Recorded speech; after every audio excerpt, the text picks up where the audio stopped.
और मैं इस केस में कंसर्न रेज कंप्लेनेंट हूँ। 12 फरवरी 2026 को इंस्टाग्राम पर मिसलीडिंग प्रमोशंस एंड कैंपेन्स को देखकर मेरी बहन RM वेलनेस क्लिनिक, जो लोकेटेड है 3rd फ्लोर DHL बिल्डिंग लकड़ी का पुल पर, कंसल्टेशन के लिए विजिट किया। RM वेलनेस क्लिनिक पर claim doctor Mrs Rizwana Mustafa ने मेरी बहन को personally diagnose, examine and prescribe किया। इसमें मल्टीपल सर्जिकल इन्वेस्टिगेशंस ऑलमोस्ट 7,000 के हुए और फर्दर जेनेटिक टेस्ट जो 40 to 50,000 के थे वो भी प्रेस्क्राइब किए।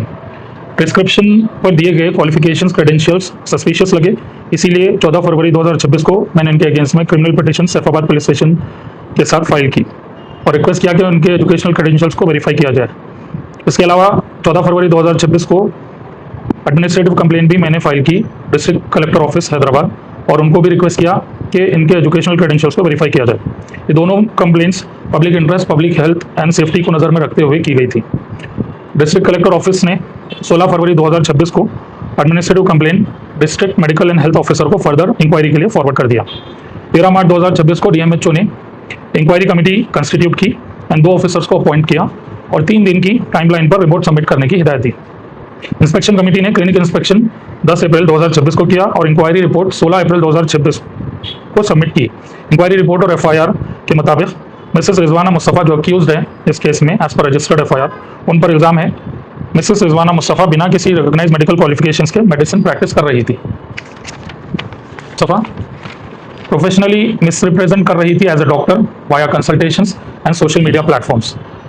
वो क्लिनिक को बिना किसी नेसेसरी स्टैट्यूटरी कंप्लायंसेस के साथ ऑपरेट कर रही थी। ऑर्डर में एक केस रजिस्टर कर दिया गया है और ये DMHO इंक्वायरी रिपोर्ट फाइंडिंग्स पर बेस्ड है। इसमें गौर करने वाली बातें ये हैं, ओरिजिनल क्रिमिनल कंप्लेंट और एडमिनिस्ट्रेटिव कंप्लेंट 14 फरवरी 2026 को हुई थी। इंक्वायरी कमेटी फॉर्म हुई 13 मार्च 2026 को, जिसकी रिपोर्ट 3 दिन के सबमिशन टाइमलाइन पर थी। क्लिनिक इंस्पेक्शन 10 अप्रैल 2026 को हुआ और रिपोर्ट सबमिट हुई 16 अप्रैल 2026 को। उसी को बेस बनाते हुए DMHO की कंप्लेंट पर 21 अप्रैल 2026 को SHO सैफाबाद पुलिस स्टेशन ने FIR रजिस्टर कर ली। दफ़ा 318 sub clause 4 125 BNS 11 TS private medical care act 2002 के तहत। इस सब से ये नोट होता है कि कंप्लेंट्स एंड FIR के दरमियान 2 महीने का वक्फा यानी गैप रहा। Initial criminal complaint petition dated 14 फरवरी 2026 को बिना रीजन कम्युनिकेट किए क्लोज कर दिया गया। क्रिमिनल एक्शन एडमिनिस्ट्रेटिव इंक्वायरी के बाद इनिशिएट हुआ। इंक्वायरी रिपोर्ट ऑलमोस्ट 1 महीना डिले सबमिट हुई। फिलहाल FIR रजिस्टर्ड हो चुकी है, क्लिनिक सीज्ड हो चुका है, इन्वेस्टिगेशन अथॉरिटीज की जानिब से जारी है। प्रेस रिलीज के जरिए आवाम को कुछ जरूरी बातें और अवेयरनेस की हिदायत दी जाती है।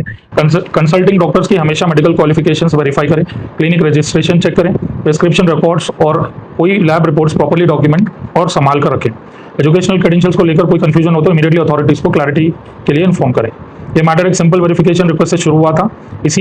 इससे ये बात सामने आती है कि पब्लिक हेल्थ से रिलेटेड कंप्लेंट्स पर टाइमली एक्शन और ट्रांसपेरेंसी कितनी जरूरी है, साथ ही आवाम का इन्फॉर्म्ड होना भी इतना ही जरूरी है। अब जबकि केस रजिस्टर्ड हो चुका है, मैं अथॉरिटीज से रिक्वेस्ट करता हूँ investigation fair, transparent and effective तरीके से आगे बढ़ाई जाए ताकि सच्चाई आवाम के सामने आए और अफेक्टेड पेशेंट्स को जस्टिस मिल सके और कानून के मुताबिक कार्रवाई हो सके। RM वेलनेस क्लिनिक के इंस्टाग्राम पेज पर 492,000 फॉलोअर्स हैं। यूट्यूब पेज पर डॉक्टर रिजवाना साइंस पर 33,800 सब्सक्राइबर्स हैं। मल्टीपल फैन पेजेस हैं, podcast videos, Facebook pages, promotions and campaigns हो रहे हैं। इस प्रेस रिलीज का अहम मकसद ये है कि ऐसे रॉन्गफुल इन्फ्लुएंस और